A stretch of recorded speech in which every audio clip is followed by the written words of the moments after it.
அன்பான பக்தர்களே, கும்பாபிஷேகம் என்றால் என்ன, கும்பாபிஷேகத்தால் நடக்கும் அதிசயத்தை பற்றி இப்போது நாம் பார்ப்போம்.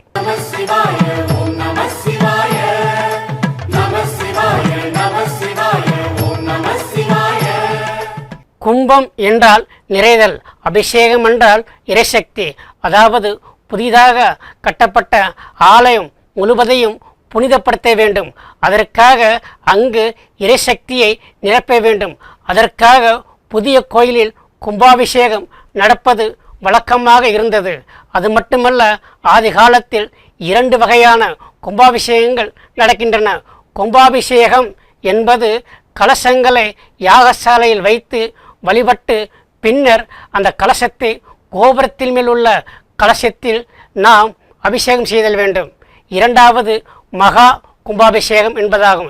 இந்த மகா கும்பாபிஷேகம் என்பது யாகசாலையில் கும்பங்களுக்கு பல வழிபாடு மந்திரங்கள் பூஜைகள் செய்த பின்னர் அந்த கும்பத்தை எடுத்துக்கொண்டு கருவறையிலுள்ள புதிதாக அமைக்கப்பட்டுள்ள விக்கிரகத்திற்கும் மற்றும் ஆலயத்தில் உள்ள மற்ற எல்லா புதிய விக்கிரகத்திற்கும் தெய்வீக சக்தியை ஊட்டுவதற்காக இந்த மகா கும்பாபிஷேக விழா நடத்தப்பட்டு வருகின்றன.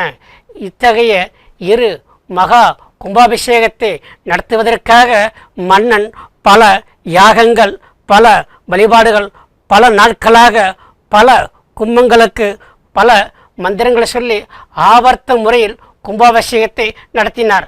ஆவர்த்தம் என்பது புதிய ஆலயத்தை கட்டி அங்கு புதிய விக்கிரகத்தை நிர்மாணம் செய்து அவற்றிற்கு தெய்வீக சக்தியை ஊட்டுவதாகும்.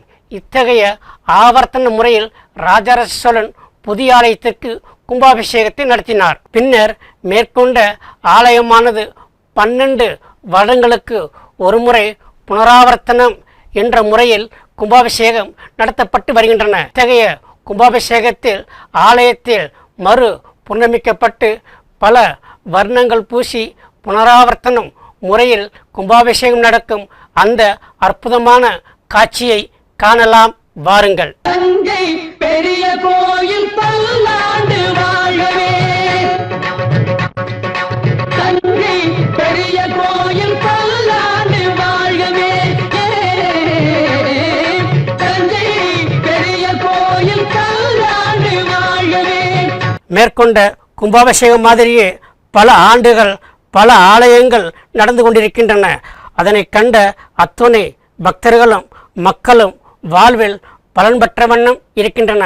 அதே போன்று கும்பாபிஷேகத்தை கண்ட பல மக்கள்கள் வாழ்வில் நல்ல மாற்றத்தை கண்டு ஆனந்தமாக இன்றும் வாழ்ந்து வருகின்றனர்.